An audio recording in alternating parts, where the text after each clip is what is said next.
नमस्कार, मी पंढरनाथ ठुंबरे आपलं स्वागत करतोय. आपलं चॅनल नक्की सबस्क्राईब करा आणि आपली प्रतिक्रिया ही नक्की कळवा. नुकतंच आता महायुती सरकारचं आणि विरोधकांचं ही हिवाळी अधिवेशन नागपूर येथे सुरू झालेलं आहे. महायुती सरकारला नुकताच सत्तेत येऊन 1 वर्ष पूर्ण झालेलं आहे आणि या 1 वर्षाच्या कार्यकाळामध्ये महायुतीने चांगले निर्णय घेतले आहेत का?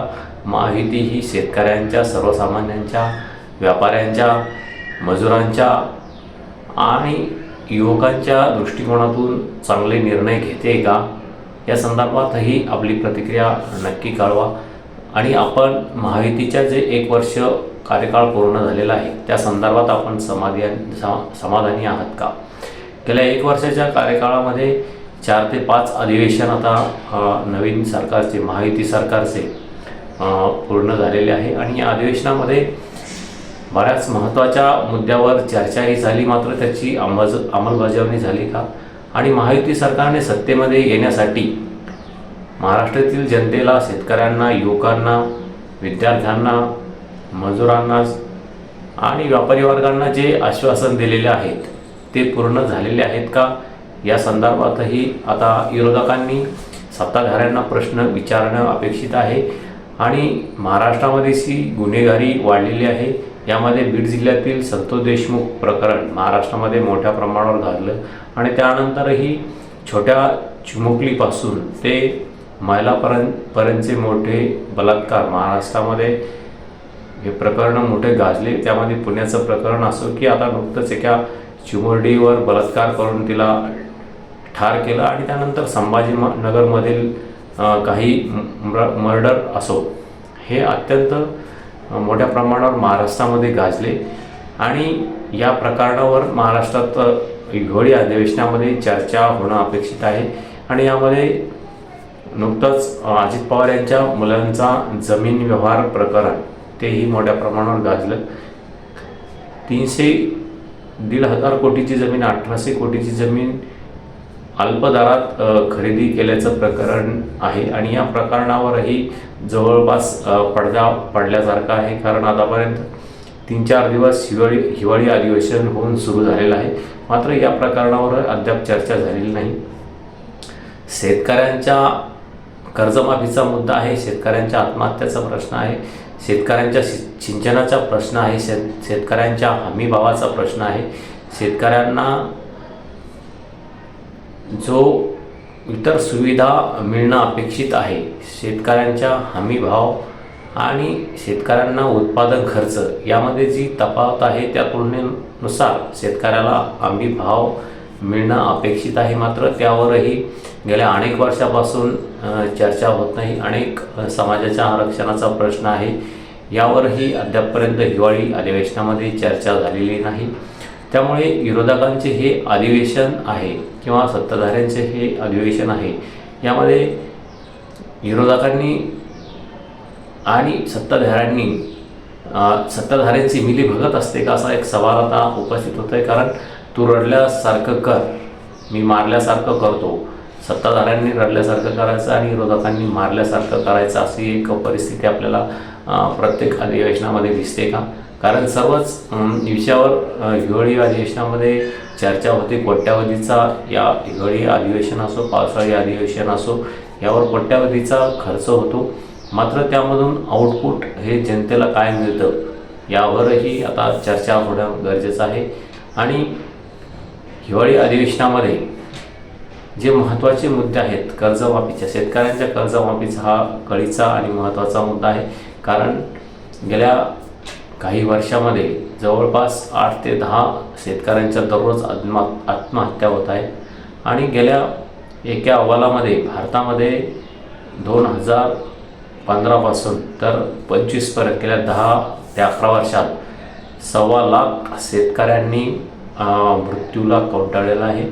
त्याला कारणही तेच ठरलं, आर्थिक विवंचना आणि कर्जबाजारीपणा.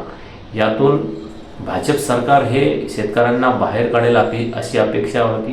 कारण भाजप सरकार हे आतापर्यंत सर्वात बहुमताने आलेलं सरकार आहे आणि 5 काळ 5 वर्ष आणि ते दीर्घकाळ टिकलेलं मोदी सरकार आहे आणि मोदी सरकारकडून मोठ्या अपेक्षाही या जनतेला होत्या, शेतकऱ्याला होत्या. कारण काँग्रेसच्या दीर्घ राजवटीनंतर मोदी सरकार एक सर्वसामान्यांचा शेतकऱ्यांचा प्रश्न सोडेल अशी अपेक्षा शेतकऱ्यांना होती. मात्र ती आशा आता मावळत चालली का असा एक प्रश्न पडतोय. कारण शेतकऱ्यांना उत्पादन खर्चासाठी जो खर्च लागतो आणि ज्या तुलनेत त्यांना हमी भाव मिळत नाही, त्या तुलनेत त्यांना आपले उत्पादन विक्री करावं लागते. त्यामध्ये कापूस हे महाराष्ट्रातील महत्त्वाचं पीक आहे आणि त्यासाठी आता उत्पादनाच्या तुलनेत हमी भाव कमी मिळतो अशी परिस्थिती आहे. त्यामुळे शेतकऱ्यांना नेमकी करावं काय अशी प्रश्न पडलेला आहे. दुसरीकडे सुशिक्षित बेरोजगारांचा प्रश्न असो आणि महाराष्ट्रातील वाढती गुन्हेगारी ही मोठ्या चिंतेचा विषय सध्या महाराष्ट्रामध्ये निर्माण झालेला आहे. शहरातील जी वाढती वाहतूक आहे, वाहतूक कोंडी, शहरातील वाढती वाहतूक कोंडी हा एक महत्त्वाचा आणि घन असा प्रश्न झालेला आहे. या मुद्द्यांना विरोधकही हात घालत नाही आणि सत्ताधारी यावर बोलताना ॲक्शन करताना दिसत नाही. काहीतरी 5 ते 10 दिवसामध्ये हे हिवाळी अधिवेशन गुंडाळलं जातं आणि यावर जे महत्त्वाचे विषय आहेत त्यावर चर्चा होत नाही. केवळ एखादा विषय काढून त्यावरच सर्व विषय आमदार बोलतात, मंत्री बोलतात उत्तर देताना आणि तो विषय गुंडाळला जातो. असे अनेक अधिवेशने झाले.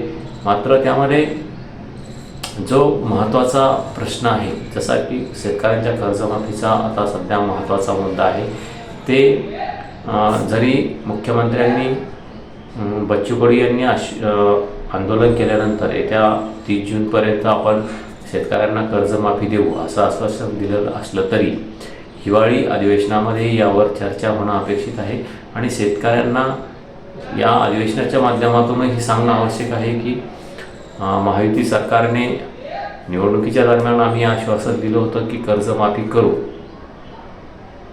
ते आश्वासन आम्ही या अधिवेशनाच्या माध्यमातून सांगू इच्छितो की 30 जूनच्या आत शेतकऱ्यांना कर्जमाफी होईल आणि त्या दृष्टिकोनातून सरकार पातळीवर, प्रशासन पातळीवर काय चर्चा सुरू आहे, काय तयारी सुरू आहे या संदर्भात माहिती मुख्यमंत्र्याकडून, कृषी मंत्र्याकडून अपेक्षित असताना यावर अद्यापपर्यंत चर्चा झालेली नाही.